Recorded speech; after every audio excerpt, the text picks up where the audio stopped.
Hello and welcome to Explore Opera for Kids. My name is Madeline Elizondo and I'm the Education Coordinator for Opera San Antonio. Today I get to be your guide as we take a magical journey and look behind the scenes of how we make an opera. I'm standing here in front of the beautiful Tobin Center for the Performing Arts, home to Opera San Antonio and the place where all the magic happens when we produce an opera. Would you like to take a peek inside? Yes! Wonderful! Well, put on your explorer hats and follow me as we take a look behind the scenes.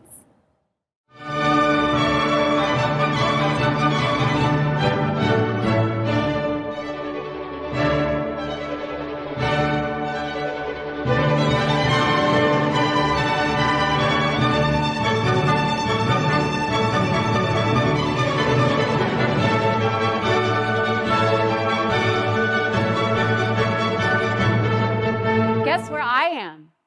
I'm standing inside the orchestra pit. As you can see, it is a literal pit under the stage so that the audience can see and hear the singers on the stage much better.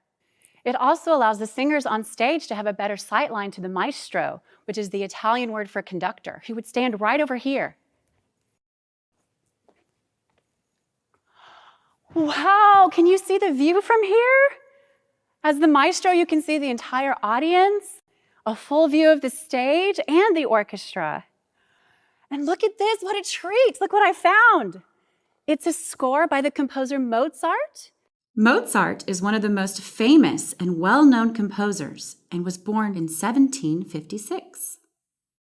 He began studying music when he was just a little boy and composed his first piece of music at the age of 5. And look, can anybody tell me what this is? Baton! That's right, it's a baton. A baton is the tool that a maestro uses to keep all of the musicians of the orchestra together. He or she uses this magic baton to shape the sound of the music. The maestro shapes the music by telling the musicians when to play louder, softer, faster, slower, and helps them start and stop. Playing in an orchestra is so much fun. Maybe one day you can play in an orchestra too. Yes! Let's go explore some more.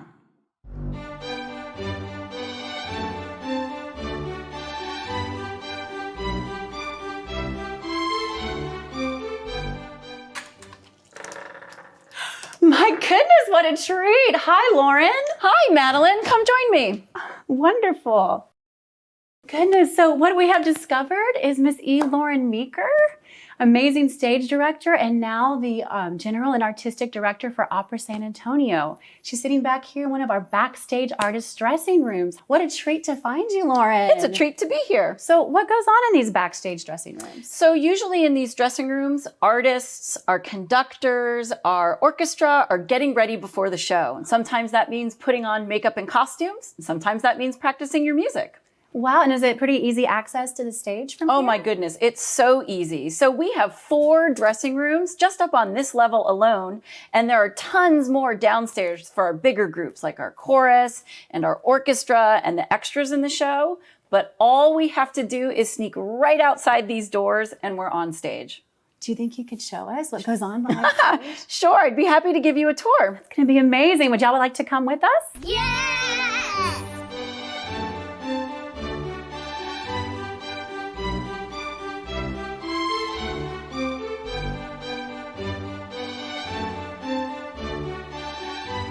Wow, look how massive this space is. Doesn't really look like much of anything now, though. How do you bring the magic of a story to life when you produce an opera? Okay, so there's not a lot here, which means our company is responsible for creating just about everything you see when you come to the theater. So we're going to bring in what we call the set or scenery. Those are the buildings. We're going to bring in equipment to light all of the singers on the stage. We bring in costumes for the singers to wear. We have stagehands who help us create and move the space around us. Sometimes we're even using extras, or dancers, or even people that help us put together fight scenes. It really does take a village to make this world come to life for a performance. That's amazing. And are the words sung in English at an opera? Because if not, how would we understand? Great question. So most of the operas we produce are not in English, but we have this really exciting trick where we actually take an English translation and we put it onto a screen way up at the top of the front of the stage so that any audience member can follow along in English while the singers are going through the performance. Wonderful, but Lauren, I don't see a place for any microphones on this stage. How would we hear singers over the orchestra? Well, that is part of the magic of opera. So singers train for many, many years to be able to project or create enough volume with their voice to be heard over an entire orchestra, sometimes over a whole choir, maybe 40 people of other singers, and they have to do that without the use of a microphone. So this is why what you hear in performance with an opera on the stage may sound a little different than what you're used to hearing on the radio. So Lauren, we keep using this word opera. What is an opera? Okay, so in the simplest terms, an opera is a story set entirely to music. And it's without the use of amplification. So no microphones for singers, no microphones for our orchestra. It's part play, it's part concert, it's part vocal recital, it's part choir music. Sometimes we even get to work with the ballet. And all of these artists work together to paint, to build sets from scratch, to design costumes, and even to configure the lights. You know, opera is really the only genre that truly encompasses all of the arts while telling a story through the power of music. Okay, I think we've got it. Can you help me put together this opera puzzle? If I remember correctly, the first thing we need to make an opera is... Story! That's right, a story! But wait, what happens next? Who is in charge of actually writing the music for the story? Can you guess it? Composer! That's right, the composer. Composers work closely with someone called a librettist to make the words easier to sing in their language of choice. This is similar to someone who would adapt a novel into a script for a movie or a play. Now, who do we get to perform the music? Singers! Why, singers, of course. We can't have an opera without singers. And how do we bring their characters to life? Well, these singers need costumes and a beautiful set behind them. But what do the singers sing to? Do they sing a cappella without music accompanying them? No! That's right. Well, then who plays with them? Orchestra! The orchestra. Very good. Now it seems we have one very important piece of the puzzle left. There are so many elements that must come together to produce an opera, but we don't have time for a 1,000-piece puzzle. Do you remember our look inside the orchestra pit? Who do we need to lead the orchestra and singers to keep everyone together? Maestro! The maestro! Wonderful. When we add all these pieces together, we truly get magic.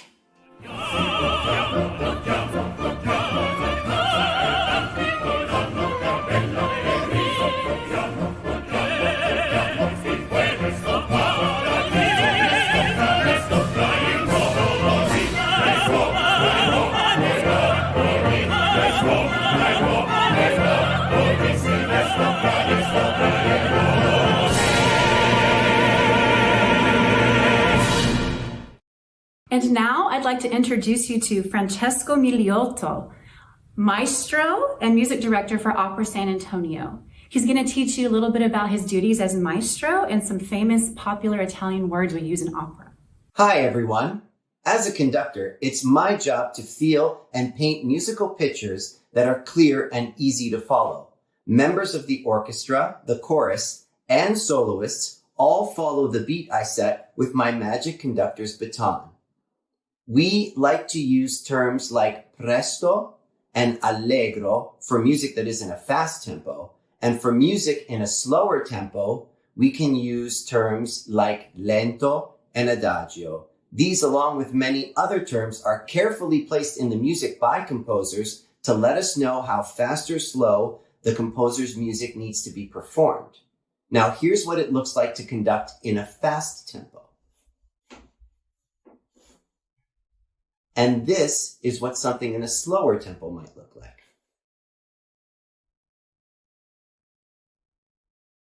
Now, in opera, when a piece is finished, we like to use the terms bravo, brava, or even bravi tutti. This is how the audience lets the singers know that they're doing a great job. Wonderful. Thank you, Francesco.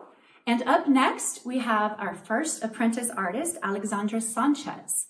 She's going to be performing a song from The Marriage of Figaro, or Le Nozze di Figaro, by the composer Mozart. In this opera, her character is a lovesick young page boy named Cherubino. Cherubino expresses his feelings of love to the beautiful countess and her young maid, Susanna. Aww. Here's Alexandra performing Voi che sapete.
Brava, Alexandra. Did you know that Mozart wrote operas in Italian and in German? Sometimes composers chose to write in their native language in addition to the traditional Italian. And they sometimes use text paired with specific instruments to help animate characters within the story. This technique is still used today in the cartoons and animated films that we watch. In this next piece, I want you to listen to how Mozart uses his musical genius to bring two bird-like characters to life as they playfully fall in love. This duet, a piece sung by two singers, is from the opera The Magic Flute, or in German, Die Zauberflöte. It is performed by apprentice artists Rob Saldana and Bronwyn White, playing the characters of Papageno and Papagena. We hope you enjoy it.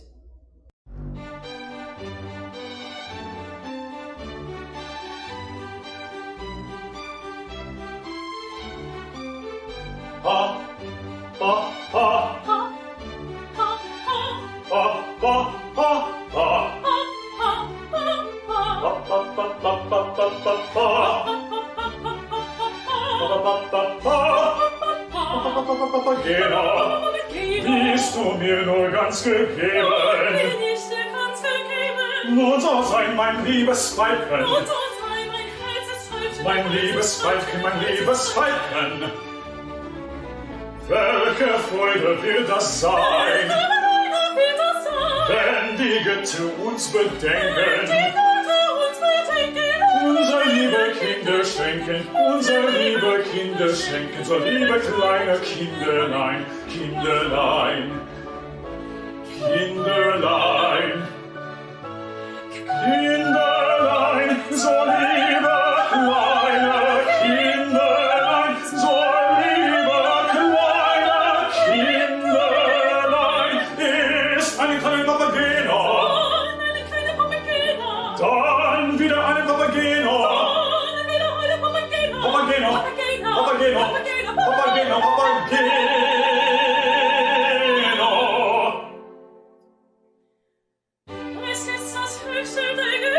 Es ist das höchste der Gefühle.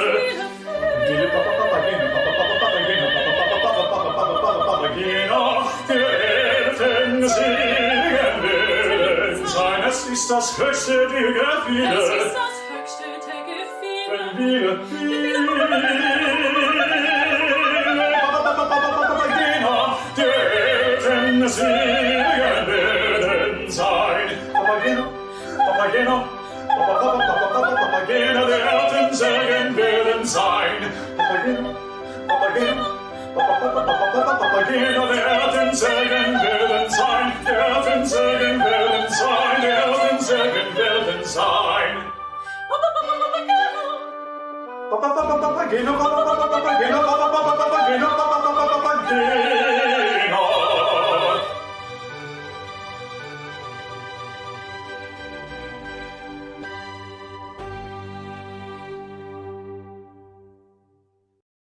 Well, we hope you've experienced a little bit of the magic of opera today. Thank you so much for joining us, and please be sure to join us next week as we explore operas inspired by fairy tales and fables. Until then, continue to explore opera on your own by visiting our website, operasa.org, for links to free student streams. Thank you, and see you next week. Bye-bye.